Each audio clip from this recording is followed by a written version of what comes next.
Hello everyone, welcome back. Again, my name is Lucy and I am an artist and also a physician. So in today's video, I am showing you how I'm prepping my canvas. And so I have plastic down in this space, but I'm also going to add additional black plastic on the floor in order to just have additional protection.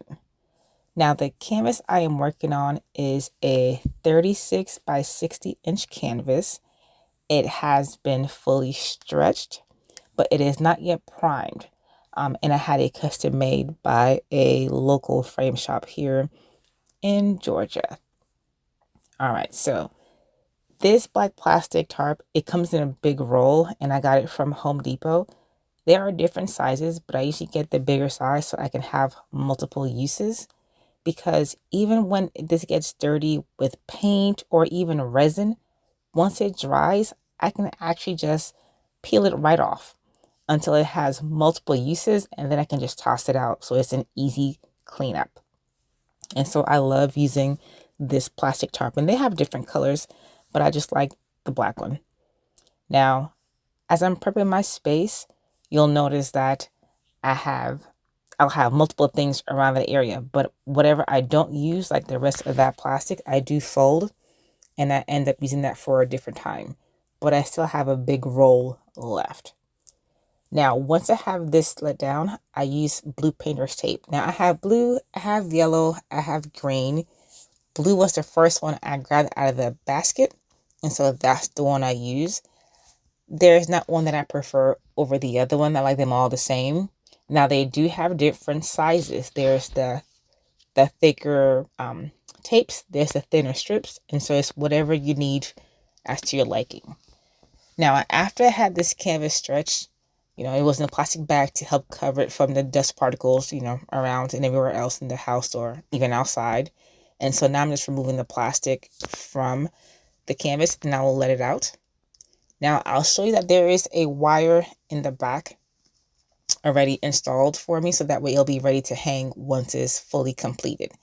And then the staples on the side, so that way in case if the owner of the painting would like to one day frame it or transport it, but they don't want to transport that entire canvas set, what they can do is remove the staples and then they can roll the canvas up, put it in a storage kind of unit or storage roll, and then they can easily get it transported to the next destination. So that with this way, it reduces your shipping cost. All right, so then now the canvas. So you see how it's like a yellowish color tint. It is not fully white. And so I have gesso, I have mixing sticks, I have gloves, I have water, and I'm going to be mixing the gesso. Now, the reason why I'm mixing it with a little bit of water is to thin it out just a little bit. Not to the point it is so fluid, but to the point that it still has some texture to it and it can easily be spread across the canvas.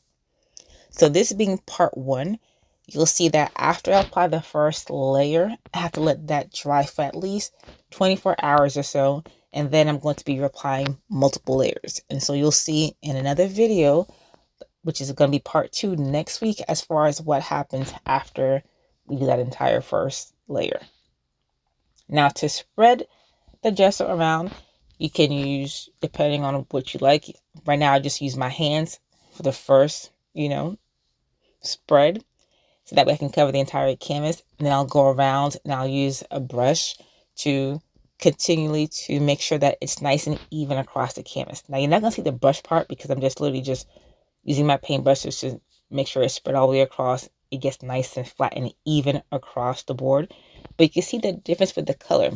The gesso versus the canvas itself, right? And I'm also going to get the sides. This will allow the canvas to start to tighten up. And then the more layers you apply, the more, the thicker, not the thicker it gets, but it gets more stable in terms of the canvas. So it gets less wobbly. It feels very sturdy, and then you can paint and do whatever it is you want on there. But it absorbs into the canvas itself the more layers you add to it, so that way it makes it nice and sturdy. And so you see like how I'm swiping it across. It even forms the actual painting design, which my son actually liked. But I'm not going to leave it that way. It's going to get spread across with the paintbrush. It's going to be nice and flat and even across the board. Now let it sit for, like I said, about 24 hours. Well, a little bit more than 24 hours in this case. Now, enjoy this video, and I will see you guys again for part 2 next week.